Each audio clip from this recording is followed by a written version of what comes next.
And we're live. Hello, everybody. Welcome to another episode of Mentors on Tap. We're joined today by a friend of ours, colleague James Morris. James has been, I know when I last saw him working with an organization, he was working with WPMU. He was their senior tech there at WPMU, which is going some because they got some pretty meaty questions thrown at him now and then. And he was always the one that ended up having to field the tough ones. If it has anything to do with WordPress, he knows it. Not to mention a whole lot of stuff that's not WordPress, but what we're talking about today is going to be how to secure your WordPress site. So I'm joined by my partner, Steve Geringser, and James Morris is hiding in the little black box here in the bottom of the screen. Hello. So James, take it away, Sam. Great. So let me go ahead and start before we get James going, because when we get, like you said, James has been around for a while. He's been doing some stuff. And we left off one of the more important things is he's gone ahead and opened up his own agency now. And keep it simple, sweetheart. And so if you guys are if you are out looking for somebody to hire to go through and clean up your WordPress security, because I know that it can be a challenge and an item all to itself. That's something, he's available for as well as web development. So anyway, we're going to talk some more about some security issues like not using my full name as my password and little things like that. But why don't we start, what are some of the, your top 3 basic start them off issues with WordPress security? Some of the biggest ones you see all the time, James. Great question, Steve. That is a very good one because it's actually very simple. Number 1, do not use outdated software, period. That is the biggest issue I run into on a daily basis. It's not just WordPress itself. It could be the plugins, it could be the themes, or it could even be the supporting software. Very often I see people going for the cheapest hosting account that they can find. I won't name names, but there are some classic Linux hosting accounts, some people know who that is, that run old versions of PHP and MySQL. Okay, that is your number 1 security risk. Anytime you're running server software, the server software is PHP, MySQL. That's the server-side scripting that manages and processes WordPress and gets it running. Anytime you're running old server-side software like that, what you're basically doing is you're exposing your website to antiquated security vulnerabilities that were answered all the way up to 10 years ago. So the number 1 thing is make sure you have a good foundation. No matter how nice your site is built, if you do not have a solid foundation, it's going to end up being crap or vulnerable at very best. Let me jump in there. Let me add something on to what you're saying there for the folks out there that absolutely, if they're running an old PHP version, then the fact that you update your theme or WordPress to protect against a particular known vulnerability, a lot of times what happens is that new theme or plugin is not, that new feature, security feature, cannot be enacted by an old version of PHP. Absolutely. And a lot of times, even though you've paid for a premium, you've got something that is supposedly state-of-the-art to protect you, you've disabled it by using an old PHP version.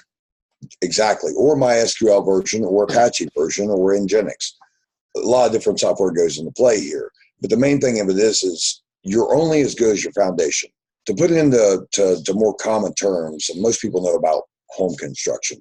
If you build your foundation, you don't set it right, and you set it on a weak ground that slides downhill, it doesn't matter how pretty the house is, it's going to slide down the hill. It's going to be ruined. So you absolutely, number 1 thing, make sure your foundational services, your foundational server software is up to date, well maintained, well managed. So you want to have a good hosting provider. There are some brands out there I would recommend, but for now I won't mention names. But you want to have a good hosting provider that keeps up-to-date software and manages the security well. And you also want to make sure they have a firewall, because that is another first line of defense. Firewalls filter out a very large portion, anywhere up to 80%, depending on how the firewall is configured. That firewall will filter out most attacks. Then we can go into the things like WordPress, its core, then the plugins, and then the themes. So it's kind of a hierarchical approach. You got to start with your foundation first, and then you build from there. That's a little difficult for most people because most people don't even know what Apache is. That's just being honest. A lot of times what you'll need to do is find you a consultant who knows a little bit about security if you're not aware of it yourself. But there is a lot of information out there online. WPMU Dev, as you mentioned before, a company I used to work for, they have a plethora of information available for end users to help them get started. But it's still a little bit more dev-centric. Big thing is, though, you don't want to go with like any hosting platforms that list PHP anything older than 5 or anything older than 7.1. If they have your account set up with PHP's older than 7.1, it's too old. MySQL, no older than 5.6. Apache, no older than 2.4. That's an example. That's as of right now. Those are stable versions you can use right now. But the easiest way actually to tell that, take a little tip here. If you give me just 1 second. You can also Google things like latest stable versions of. For example, latest stable version of PHP. Any website that runs WordPress is going to need PHP. So you can go ahead and Google latest stable version of PHP, and you'll go right to the PHP page, and it'll tell you what currently supported, what's end of life. You don't want to use anything that's not getting full releases or full updates. Right now, 7.1 is the oldest version fully supported. Pardon me. So you want to make sure that's included in your hosting account. Most reputable providers like SiteGround, 1.1, so on and so forth, or now it's Ionis, they all have modern versions of PHP you can select. Now, if you have legacy software, that's a big issue. Where I've run into a lot of problems is we will have clients sometimes who come in and who are like, this application was custom developed for us 15 years ago. It's a business critical application. We cannot replace this application. We need to run PHP 5.3 to run it. That's a problem. That's a huge security sampling problem. In those situations, what you want to try to do is isolate the application as much as possible. Now, if you absolutely have to run an outdated version, there are providers like Immunify, for example. Immunify offers hardened versions of these applications. So Immunify, they offer a hardened version of PHP 5.3. What they do is they go in and maintain it themselves. Instead of PHP, the official developers of the language, maintaining it, they go in and they apply the backports and fixes that make the platform safe to use. Still not recommended for performance reasons and other variables, but if you absolutely must run legacy software, there are options available. You just have to be able to mitigate any risks and put in extra precautions in place. See what I mean? But the biggest thing is, if you're starting out, if you're just getting your website started, or if you're doing a redev, or if your software is all up to date, make sure you're on at least PHP 7.1. Now, once you get past the server software, WordPress, probably the most common thing I've seen with every hack site I've ever touched, WordPress or one of its supplementary components like plugins and themes, was out of date. That is the most common point of entry for any WordPress site. Reason being for this is open source. Now think about this for a second. Open source software, which means it's a completely open book. Anyone can see it. right? The beauty of this is many hands make light work of bugs. That's kind of like the de facto motto of open source. Many hands make light work. But many eyes also find many vulnerabilities. Now, granted, with open source, those vulnerabilities are typically patched faster, but they're also found faster. So keeping your website up to date as far as the WordPress core, the plugins and themes, that is a critical component in your security. This goes before you even add on a security plugin like iThemes. Absolutely. First line of defense, keep your software up to date. Now, there are options for that. Say you're running a business that runs 6 figures a year and you are running your butt off 120 hours a week and you don't have time to maintain your website. There are places like WPMU Dev, Managed WP, and even in the Plus dashboard, Plus hosting dashboard, there's this thing called WordPress Toolkit with smart updates. That's an option. There are many options out there for iThemes. Even option offers one actually now. There are many options out there for automating your site updates with artificial intelligence. These programs actually will look at your site. They will actually scan your site and do a bit-by-bit comparison of your site. And then what it does is it sandboxes your site in a temporary place and makes a backup, runs the updates, and then compares your sites with the snapshot taken before the update. And then if the bits all equal up and everything looks right, it pushes the update live. If it doesn't, it rolls it back. This is the equivalent of a tech spending almost half a day working on updating your site. It's a huge time saver, and it's a huge security improvement because now you have a scheduled routine for managing updates and backups. And most of these services will take a backup of your site beforehand. So even if their AI does not catch a glitch, if you catch it, you can roll back quickly within minutes, usually within 5 minutes. So backups, that's another point. Security. Your security is only as good as your backups. Backups should be one of the most important things you do with your website, period. It's more important than your content because if you don't have a backup, if you lose your content, you're screwed anyway. Always keep backups. And I recommend a tiered backup approach where you do at least incremental backups daily and then full backups weekly and monthly. But backups are a huge part of security because, for example, when I'm going through and I'm doing a forensic audit on a website, backups are one of the first places I look to see where the point of entry was. Because I can check using diff tools, look at the backup sizes and see where a massive change was made. Massive change could be 500 lines of code, but I will see it.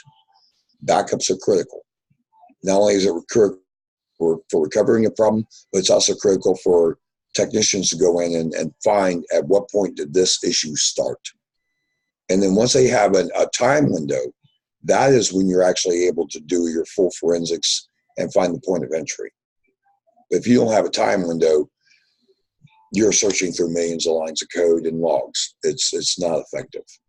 So backups are very critical in security too. But at any rate, moving forward, with the WordPress updates and things like that, as long as you have this automated with backups, you're in good shape. If you do not have the capability to do this automation, you still need to run these updates at least monthly, very minimal. WordPress is a very active platform, and everything dependent on it is very active. There's a lot of development. There's literally probably 1 million lines of code added to WordPress or one of its plugins every day. So if you're not keeping on track of updates, you're missing the security updates that are literally coming out every single day. Those security updates, a lot of people are just like, whatever, it's going to be fine. It works. I'm just going to leave it alone. What they don't understand, those security updates can have an effect on either the PHP programming of the plugin, JavaScript, or jQuery that the plugin uses. It's either bundled with the plugin or theme, or is actually called remotely. And that brings up another issue. And this is another reason why I kind of started pushing the whole KISS model, to keep it simple, sweetheart. A lot of people are using a lot of remote services now. What they're going to find is that using a lot of remote services, they're not properly vetted secured and sanitized is where their point of entry is. You wouldn't think that just having a contact form on your website that you copy and pasted a little bit of JavaScript code in would cause you a problem. But actually, that's the most common point of entry. Something as simple as including a JavaScript from another website. The reason being is because then it no longer becomes a matter of what your security precautions are, but this third-party vendor that you're using. So not only do you have to be cognizant of your own best security practices, but anytime you use a third-party vendor, you really should look at their security practices and say, okay, are they sketchy? Are they comprehensive? Do they know what they're doing? Google them. Google the company name and attach hack to the end of it. Something as simple as that. But just Googling like iThemes hack. iThemes you won't find too much on there, but that's due diligence is what it basically boils down to. Security is basically about due diligence, doing your homework, research, understanding that old is not good when it comes to software. Old's good with cars. That's great. Furniture, great. Not websites. You want to keep things fresh, new, up to date. And you want to make sure you're crossing your T's and dotting your I's. You want to do your due diligence. Security is probably one of the most homework intensive aspects of building a website because you're constantly trying to stay one step ahead of the hackers. And this is why a lot of people don't tackle it. It's confusing. It's a lot of work, but it is doable. There are some places, WP Vulnerability Database is an excellent resource. I use that daily. I get their alerts in my mailbox. It tells me every plugin or every part of the WordPress core that has a vulnerability. iTheme Security, they also do a newsletter. So there's many resources out there. If you want to keep track of what's going on and stay one step ahead of the hackers, then there's definitely free resources out there to do it. But the foundation is make sure you're up to date. Now, once you've got everything up to date, it's pretty easy for a lot of people to lull themselves into the fallacious mentality that, well, everything's up to date, I'm fine. No. It's kind of like sticking a computer out on an open network with no antivirus. You're going to get about the same effect. Basically, there are hackers out there, and I mean, we know this, but a lot of people out there don't know this, but there are hackers out there who are actively just blanketly scanning the internet looking for WordPress or any other particular CMS. We're talking about WordPress today, so that's what I'm going to focus on. They're looking for headers that WordPress produces whenever it delivers its content. And they can do this by randomly generating domain names and just scanning. I myself have written pen testing scripts just like that. These hackers are actively going out there and saying, okay, I want to find every website that was built with this platform. So they randomly generate the domain names and scan it. If it comes back with a positive response, they log that into a database. Then they go back through with another database of known vulnerabilities and a toolkit of hacking tools that they bought off the black web or dark web or whatever you want to call it. And literally, they've spent less than $100 and were able to compromise 1,000 websites. Yeah, about 2 minutes. In 2 minutes. It is stupid easy. But fighting against them is not. So that's where you have to be diligent. There are programs like iTheme Security. I mention that a lot because I've used it a long time. Basically, ever since they were better WordPress security. I've also used competitors like Defender from WPM Dev, and not to say anything negative about my previous employer, but it just isn't quite as good as iThemes yet. It's getting there. Defender is a solid alternative if iThemes is too complicated, but it's not quite as comprehensive, in my opinion. I think for your free plugins, iTheme Security is probably going to be about your best choice for the average user. Now, there are other options out there, Security, WPM Dev Defender. Really, there's probably about 30 options out there. But what I've seen consistently On the sites that I've run iThemes, I've had far fewer instances, far fewer hacks. Matter of fact, I can't think of a single one I've had that got hacked with iThemes. But in conjunction with iThemes, I'm also running a particular set of IP that also further hardens the system. Now, most end users, they're not going to be able to go into the server config and do things like I can. Having root access, I can go in and pretty much change whatever I want and harden things at the server level. And a good sysadmin will do that. But even if you can't get at the server level and harden things at the server level, there are files called htaccess files, PHP INI files, the WP config file that comes with WordPress. All these files have directives that you can place in them that will harden security. For example, one of the most common things is users won't secure against directory traversal into hidden directories, meaning the directories that have the dot at the beginning of it. This is a problem because hidden directories are where the system uses to store private information that you do not want. But anyone who is familiar with cPanel or Plesk knows the names of those hidden directories and knows exactly how to traverse those using PHP code. For example, if your server has the PHP function shell exec enabled, I can run any server command that is executable by the user that owns that account using PHP coding. Using JavaScript, I can inject that PHP code into your files. So you definitely want to start with things like file system permissions. Keep your permissions tight. I always go with the best practice of I tighten security down to where it breaks and then I back it off. So I set my permissions as strict as I can, usually 644 or 6404, and then I back them off to get things to function correctly. So file system permissions. Now, file system permissions are a very confusing thing for most people. Most people are like, what's it matter what this permission this has? It's my account. I own it. Nobody can touch it. Actually wrong. On a shared web server, your permissions are set so that your first digit is the owner, second digit is the group, and the third digit is the world. So if your permissions are set to 644, you can do anything you want to that file. Anyone on that server can read that file, which means anyone on that server can read your WP config file with the database credentials if they are in the same group. And a lot of web servers are configured incorrectly to where you are in the same group.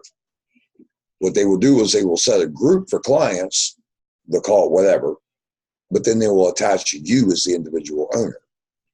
If your web server is provisioning the servers with a blanket group that has everyone in the same group, all clients in the same group, anyone on that server can read your private config files, which means they can connect to your database server from that server and hack you. And that is most times where it comes from.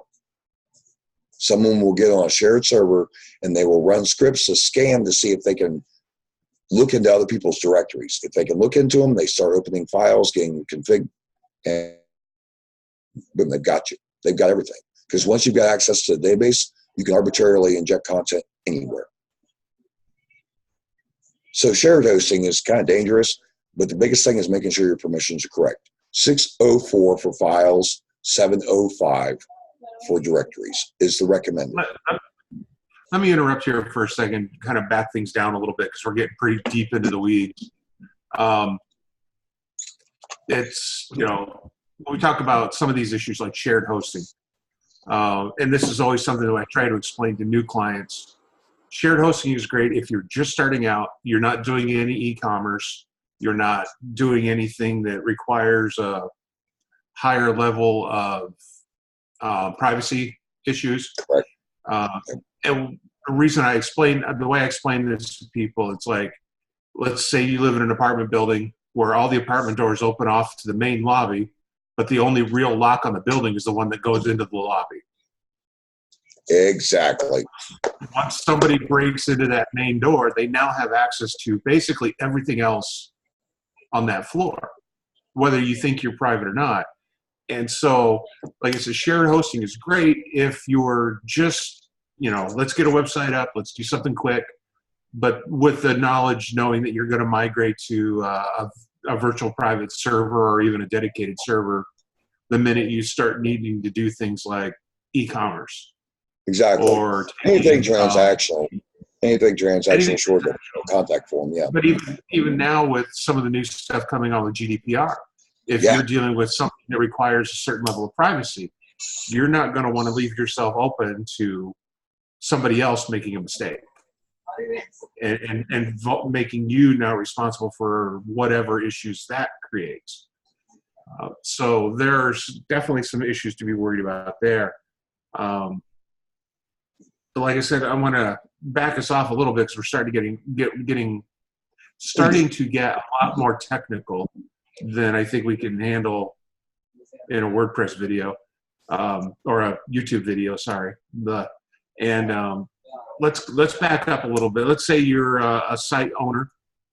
You hired a couple of devs every now and then to come in and maintain your site for you. What are some things as a site owner you should be looking at as far as simple things like we know nobody should be named admin. Admin's a horrible username. Why that's the default is ridiculous. But what other types of issues should we be looking at? And how often should we be looking at removing people who have access to that? Great question. I mean, I have access to websites I haven't looked at in 10 years. Very, very good question, because I see this actually quite often. Our clients will oftentimes go in and they'll have a managing service like WPMU Dev or whatever. They'll have them go into their website and they'll create an account as an administrator for this person. And WPMU Dev fortunately doesn't require that, but there are some companies who do. They have their dashboard, no admin account needed. But a lot of companies will go in and create an admin account so that they can do their work to fix your website. And then once they're done, you've gone ahead and moved on. You're no longer contracted to this person. They still have an administrator account. What if an employee goes rogue? What if an employee of that firm goes rogue? So it's going through and just accessing every site they've got access to and hacking it, throwing in their own ads. That's, believe it or not, it happens. So you should definitely, at least every 30 days, you should do a quick audit of your users. Are these users active or not? If they're not active, get rid of them. Because open accounts are another very common way of point of access. Going back to user accounts, usernames and passwords. I highly recommend that you use at least strong passwords. I prefer like damn near cryptographic passwords that are 15 characters and mostly special characters, but most people don't like that. But Bob's dog, not going to cut it. I've seen that. So here's where we are, at least on where we're at with passwords. We either push people toward a service like LastPass. Yes. Where you don't even know the passwords. The LastPass maintains them, and the only thing you need to know is your LastPass password, which is a good thing. Yep. But we've also started pushing people towards, on sites that allow it, 16, 24, 32 character passwords, but we also don't do cryptographic passwords because those are no harder to break than 3 random words strung together or 4 random words strung together. Usually what I recommend is, a food, a color, and an animal. Yeah. Or there's a third option. Or there's a third option now. The third option now is you have Google Authenticate, Facebook Authenticate with OAuth. You have these larger mega billionaire companies that have security teams that are maintaining their authentication processes. Hard pass on that for me because I don't trust them to leave I don't trust them to leave it up free, and I also don't trust them to keep doing it without co-opting it. I understand that. I definitely understand that. Google, I don't think is going to go anywhere anytime soon. And their Google Auth is a fundamental foundational process for them. It's used throughout their portfolio. So that is one I would recommend. Facebook, not so much. But Google, Google authentication, I have no problems recommending that. As a whole, though, you should get in the habit of just developing better passwords. Now, here's the thing. Most people don't know that a space is a valid character. That's a Not always. Yeah. Not always, but with WordPress it is. So many years ago, we wrote an online program for a company before we were doing heavy websites. And we wrote our own password routines where we weren't looking at the characters submitted, but we were looking at the characters types. Yeah. So we were doing CRC checks. So a backspace was a valid character in your password. Oh, wow. Yeah. That could be bad. I like that. Could be really bad. It made the passwords You can't unbreakable. even use it. Yeah. I've been working with WordPress ever since I submitted to them the MD5 hashing. They weren't even MD5 hashing when I first started using it. Right. So they've gotten a lot better with the salts and so on and so forth. Yeah, I mean, even if you come up with some crazy slogan like, or a phrase like, I just jumped out the window. Replace your vowels with numbers. Throw in some special characters and leave the spaces, and it will work with WordPress, believe it or not. Having a secure password doesn't have to be hard. I picked my favorite car as my password for a while. I just typed it out with spaces and used special characters. Replace the numbers with, or replace the vowels with numbers. Yeah, And it worked. Never got compromised. I've done it that way too, changing, substituting a 3 for an E and that sort of thing. Exactly. But It's the not really thing all that drives me crazy is when I see somebody, they're using their birth date or their anniversary date or their firstborn child's name as their password, and they're using that same password on 62 different websites. Well, and exactly. The problem there you have is when you allow a user on your website to set their password, and it's the same password they're using on 14 other places, all they have to do is get exposed on one of those, and now suddenly somebody has access to your back end. Exactly. And that's why it's important to have different passwords for different sites. I mean, the got to be browser will unique. remember it, LastPass, KeyPass. I mean, there's about 50 different passwords. I use RoboForm, and I love it. RoboForm, yeah. I've used it before. You don't have to remember all of them, but you should, get in the habit of doing it. It's not really that hard to replace vowels with numbers and add an exclamation point and a dollar sign here and there. A lot of people they're creatures of habit. They don't want to get out of the routine. Here's the thing. The only constant in this world is change. And if you fight it, it's going to bite you in the butt. That is particularly true with web software because it changes every 6 months at the very least. I've actually seen transitions, disruptive transitions happen on a monthly basis. Depends on what's going on. So you have to be willing to adapt your personal habits. Because honestly, the biggest single point of failure on a website is the people who build it. The developers are keeping it updated. The hosting companies, if you've gone with a good one, are keeping their platform secure.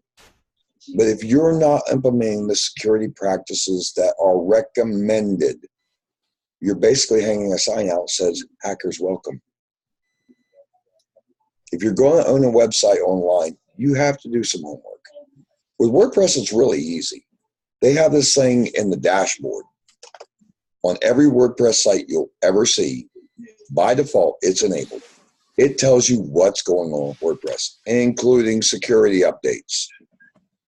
So if you're going to run a WordPress site, keep that dashboard widget enabled. As soon as you log in, it's one of the first things you see. And it will tell you the first everything. thing I turn off. Yeah, but it's actually one of the most important things you kept on because WordPress tells you what's going on. This is why I moved to this platform many years ago, and I stay with it. WordPress is transparent. They keep you updated. They let you know what's going on. You can check meetups, WordCamps, and news right there from your WordPress dashboard in your website. just by going to the WordPress events and news widget in the dashboard. So that right there is, you know, a critical tool for letting you know what's coming up. And it's not just even about security. That is a big part of it, like whenever there's a major update, but it's also about compatibility. So, you know, again, you know, I know we're running a little bit long, so I want to try to summarize this a little bit. But yes, there are plugins available for you. Keeping things updated is critical. Doing your homework is critical. Making sure your foundational services are up to date is critical. But with security, the basic mindset you have to be is paranoid. I know it sounds a little cheesy, but I'm dead serious. You have to be paranoid. You have to assume that as soon as you open up the doors of your website, that everyone in the world is trying to hack you, because there are a lot of them that are. Thousands, if not millions, are trying to hack you every day. So you have to approach your security policies with that mindset. I need to make sure everything is covered. You have to do some homework. If you do not have the bandwidth or the time or the technical aptitude, that's what consultants are for. But make sure you're covering your bases, because it doesn't matter how good your content is, doesn't matter how pretty your site is, doesn't matter how good your funneling channel is, you know, your funneling is. If you're hacked, you're screwed. I've seen big companies, even WP and EW, get hacked. Everyone's vulnerable. You have, the best you can do is the best you can do. You have to take every precaution possible. Okay, well, that's some good stuff. Just to reiterate again, anybody out there who would like to get a security professional involved in checking out their site and making sure it's secure, kisswebsolutions.com is James' site. He knows what he's talking about. I know he knows what he's talking about, because he's handled my security for, what, about a year and a half, I guess, that since I got all of my sites got hacked because of one point of entry, because they were all on the same server. Hacker got into one of them, and bang, he got into the other 13 immediately. And I got filled full of links to porn and gambling and everything else overnight. So check him out. More than just the ones I send you. Huh? More than just the ones I send you. Yeah, more than those, yeah. Even more. But we thank you, James, for your time and good information. It's been a pleasure. Definitely been a pleasure. Sorry if I got a little techie on you. So we'll see everybody next week.